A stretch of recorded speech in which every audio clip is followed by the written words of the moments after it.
Okay, so we're going to look at the angle between two lines. So first kind of step for this, or the first idea to have, is this idea of what we call the angle of inclination. And the angle of inclination comes from the word incline. So if something's inclined, it's to do with kind of the slope or kind of the steepness of it. And what the angle of inclination means, it's this blue angle here, this kind of theta, and it's this measure of this angle from the line to the positive sense of the x-axis. So it's not this one. It's actually the smaller, it's the acute angle. And it's what I suppose we say the anti-clockwise angle there, if you like. So it's the anti-clockwise angle that the line makes with the positive direction of the x-axis. And for any line, this is kind of the key point here, for any line, tan theta is equal to the slope of the line. So for any line, tan of this angle of inclination is equal to slope. So horizontal lines have an angle of inclination of 0 degrees, because obviously if they're horizontal. A vertical line has an angle of inclination of 90 degrees. Their slopes are not defined. Okay. Horizontal and vertical lines are perpendicular to each other, but their slopes do not multiply to give -1. That's just kind of a throwaway point, but it's something that's worth just kind of bringing up, just so you know. And that can come up in questions like this, where you're trying to find the slope of two different lines and maybe one is perpendicular to another, but if they're horizontal and vertical, then they will not multiply to give -1 in the same way that other lines will. But the important things to note there, I suppose, are the bits about the horizontal lines have a slope of 0, vertical lines have a slope that's not defined in the way that we normally would. So looking at the angle in between two lines that we're given. So this is the formula. As with all the other ones, this is the way the formula is in the log table. So I've just taken it straight from there. And the formula is that tan theta is equal to plus or minus m1 minus m2, and then over 1 plus m1 by m2. Okay, so those are your kind of two. So it's the two slopes of the two lines that you're looking at, or m1 and m2. And a lot of the time when you're answering these questions, the reality is, I suppose, that you'll probably have one slope and not of the other one. And that might be the question that's being asked of you. Now you'll notice as well there's the plus or minus part in the formula. And there's a bit of a note underneath here. So taking tan inverse of a positive value, so not necessarily the plus part of the formula, but of a positive value. Because if this whole green part gives us a negative answer, then taking the minus of that negative answer will give us an overall positive value. And taking tan inverse of that value will give me the acute angle between the two lines. Taking tan inverse of a negative value will give me, I suppose, the obtuse value between the two lines. And in reality, what we tend to do is to take the positive value, or you can see here they've even written it with the absolute value notation or the modulus notation. We take the positive value, and then the obtuse angle is 180 minus that angle theta. So that's generally what we'll do, is try and take the positive value of it and then do 180 minus theta. So work it out, get whatever it is, make it positive, and then the obtuse angle, if you're asked for it, would be taking that away from 180. So let's see how this looks. So find the measure of the acute and obtuse angle between these two lines, so L and K. So let's focus on the slopes first. So ML, so that'll be the slope of line L. For a line written in this form, we should remember that the slope is minus a over b, so that's going to be minus 2 over 1, which is just minus 2. Then for MK, again, minus 1 over minus 3, which is minus, or sorry, not minus, just 1 over 3, just a third.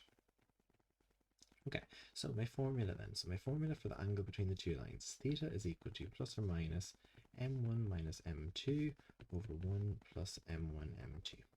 Okay, so subbing in the bits that we have. So it doesn't matter which of them we decide to be m1 and m2, so long as we're consistent.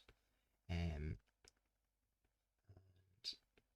yeah, so long as we keep it consistent going down here. I'm going to leave in the plus or minus for the time being. We'll organize it at the end just so we can even kind of see what different answers were given. So we can kind of see how it works in reality. So the top there, minus 7 over 3, minus 2 by a third gives me minus 2 over 3, 1, so 1 over 3. Okay, and then 7 over 3 divided by 1 over 3 just gives me an answer of minus 7. So my answer is plus or minus 7, which really means that I have tan theta is equal to plus minus 7, and tan theta is equal to minus 7. This is kind of where it comes in what I was talking about earlier of it's not necessarily that taking the plus version will give me the acute angle, it's that we want to have the positive value that we end up with. So the positive value obviously is the 7. So if I take tan inverse of 7 to get my answer, and we're working in degrees, so we'll stick with that, I get an answer of 81.87 degrees. Okay, and if I was to take the other version, so say we were to try the tan inverse of minus 7 just to see what it gives us, it actually just gives us minus 81.87 degrees, which doesn't really answer things for us, which is why we tend to take that positive version. It gives us that sense of taking it away from 180 and all of that, but doesn't really give us the actual sense of what we're looking for, because that's not the obtuse angle between those lines. So really what we do is we'll take our positive version here, as we said, that for a second. We take our positive version to find, so this will be my acute, let's just make a note. So this is the acute angle between them. To find the obtuse angle between the two lines, we take that away from 180, so minus 81.87. We take that away, and we get an answer of 80 minus 81.87 gives me an answer of 98.13 degrees. So that is the obtuse angle then between those two lines. So you can kind of see, like, it's important that you just are confident, I suppose, yourself with finding the value of those two kind of angles, and that you can kind of work them out as you need be. So taking the positive value is generally the easiest way. Take the positive value that you get. So we had ended up with minus 7, so if we just took then 7 and then use my tan inverse to get the angle then. So an example here now, we're looking for the equation of a line given, making a given angle with a given line. So there's a particular line that we have, and we're looking for another line that makes a particular angle with that line. So here we have find the equation of the lines through the point 4, 3 that make an angle of tan inverse of 2 over 3 with the line x plus y plus 1 is equal to 0. Okay, so this is what we're looking for. So let's take our line here first. So let's take our slope. The slope of that line is minus 1 over 1, which is just minus 1. So that's the slope of this line here. Then we're looking for the equation of two lines through a particular point. So let's try and find to find the equation of those lines, where we would need the point, we would also need slope. So the slope of this line, we're just going to say, we'll call it maybe m2. And we'll say that's the missing slope. And by the question here, they're suggesting that there'll probably be more than one slope here. We're also told that the angle that they make with the two values is tan inverse of 2 over 3. Okay, tan inverse of 2 over 3. And really what that means is theta is equal to tan inverse of 2 over 3, which suggests to us that tan theta is equal to 2 over 3. So tan theta is equal to 2 over 3. So that's going to be important for us as well. So let's have a look at our formula. So tan theta is, we have our plus or minus m1, so we'll say maybe minus 1, minus my missing slope, 1 plus minus 1 m2. Let's tidy it up a bit. Okay, so we're tidying it up. We're working with it as best we can, I suppose. We're just tidying things up. So let's have a look here now. So what we have is that if I take the positive version, I get that minus 1 minus m2 is equal over 1 minus m2 is equal to 2 over 3. If I take that minus version, it's minus all of this is equal to 2 over 3. And to get rid of that, we could multiply both sides by that minus 1.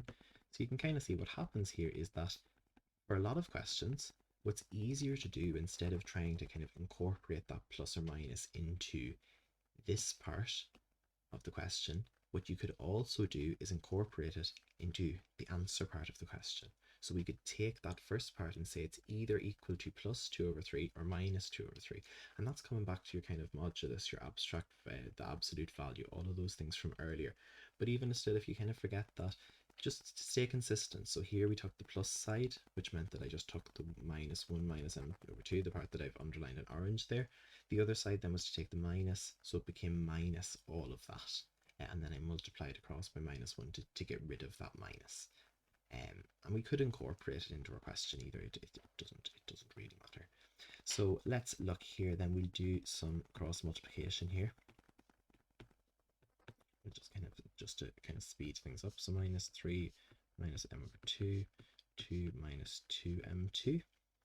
Okay, then we're trying to organize this as best we can. So minus m over 2 is equal to 5, which means m2 is equal to minus 5. Okay, so that's one of our options. Okay, we want to see what the other one is as well, of course, but one of our answers is going to be that the slope is minus 5. We try the other answer, the other side, doing the same idea. So minus 3m2 is equal to minus 2 plus 2m2. We get minus 5m2 is equal to 1. So m2 is equal to minus 1 over 5. Okay, minus 1 over 5. Okay, so just making sure, I suppose, that we haven't made any mistakes there with that one. Yeah,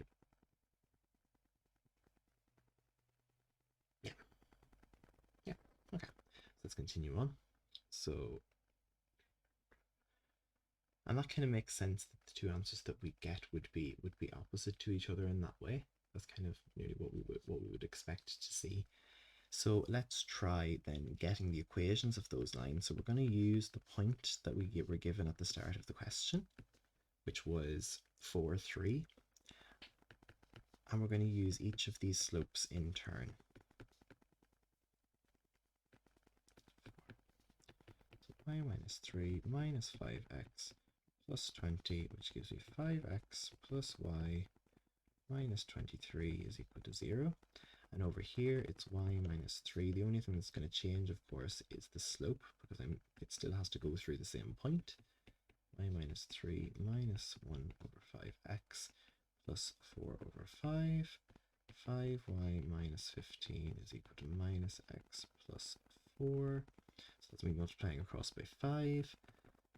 And again, just simplifying that down as best we can. Okay, and these are our two lines then that make that particular given angle with that given line at that given point. Okay, so that's really the ins and outs of these sort of questions that you can be asked to do. We're going to look at an exam question or two here, I think. Yeah, so we look at two exam questions. So the first one, the diagram below shows two lines, A and B. The equation of A is here. The acute angle between A and B is theta. Line B makes an angle of 60 degrees with the positive sense of the x-axis. Find the value of theta corrected 3 decimal places. So theta is the angle between these two lines. Now, to get the angle between two lines, we need to have the slope of both of those lines, which means we need the slope of line B. Now, in order to get the slope of line B, we have to remember that tan of 60, or tan of this angle, this was my angle of inclination, so tan of theta, of that angle of inclination, is equal to the slope of that line. So the slope of line B is going to be tan of 60. So we can try that out and see what we get, which is root 3. So the slope of that line is going to be root 3. Okay. We know that the slope of the first line, so slope of A is minus A over B, which is minus 1 over minus 2, which is just half. So then I can continue on as normal. So finding tan of theta is plus or minus root 3 minus half over 1 plus root 3 by half. We can kind of continue and tidy up as best we can. So root 3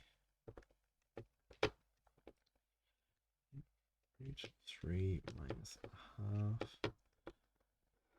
We'll tidy it all up in one go. So we'll just throw it all into our calculator.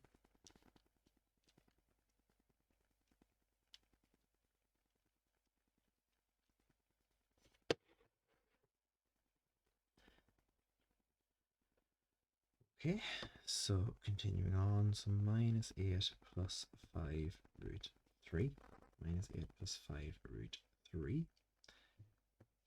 Okay, so let's take both of those options. So tan theta is either equal to minus 8 plus 5 root 3, or tan theta is equal to 8 minus 5 root 3. So that's taking the minus option of those. Okay, so let's take the other version. Yeah, we can kind of use our calculator to see which of those is going to be a positive version, and we should be able to see that it's actually this one here. It's actually the first option. So let's take a tan inverse of that version. So tan inverse of minus 8 plus 5 root 3. And we get that the angle theta is 33.43 degrees. And we're asked to give it correct to 3 decimal places. So excuse me, we'll add another one. 435 degrees. Okay, the key thing here, I suppose, as we had with the last parts, the actual key part with that one really is the angle of inclination. So spotting that really helped set you up to answer the rest of the question. So that's worth remembering. And then on top of that, then I suppose then it's just following through, getting the positive version. So you could trial both of those and see which gives you a positive value for the answer as well. And that would be perfectly fine. The next part then, find the equations of the two lines that pass through this given point, so this point 6,1, and make an angle of 45 degrees with this particular line. So this is similar enough to the example that we just did. So we'll say M is the slope. That's the two slopes that we're looking for. So M is the two slopes that we're looking for. This slope here, we call this maybe M1, is minus 1 over 2, so minus half, and they make an angle of 45 degrees. So let's fill out our formula. Tan theta M1 minus M2 over 1 plus M1 M2. Okay, we know what the angle is. The angle is 45 plus or minus M1, so we'll use that, minus a half minus M1 plus minus a half times M. Okay, again, continuing our way down, so we can't really do anything with the top here. 1 minus M over 2. Okay, we can work out what tan of 45 is as well, and that is just simply 1. Okay, so same as we did the last time. What we're going to do is we're going to take this middle part before the plus and minus, and we're going to put it equal to plus or minus 1. Okay, so the same idea, we're kind of transferring that plus or minus to the other side.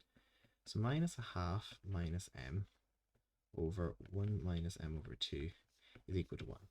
Or else it might be equal to minus 1. So let's try. Minus a half minus M is 1 minus M over 2. Okay, so we're trying to gather this up as best we can. So let's say minus 3 over 2 is equal to M over 2, which means that M is minus 3.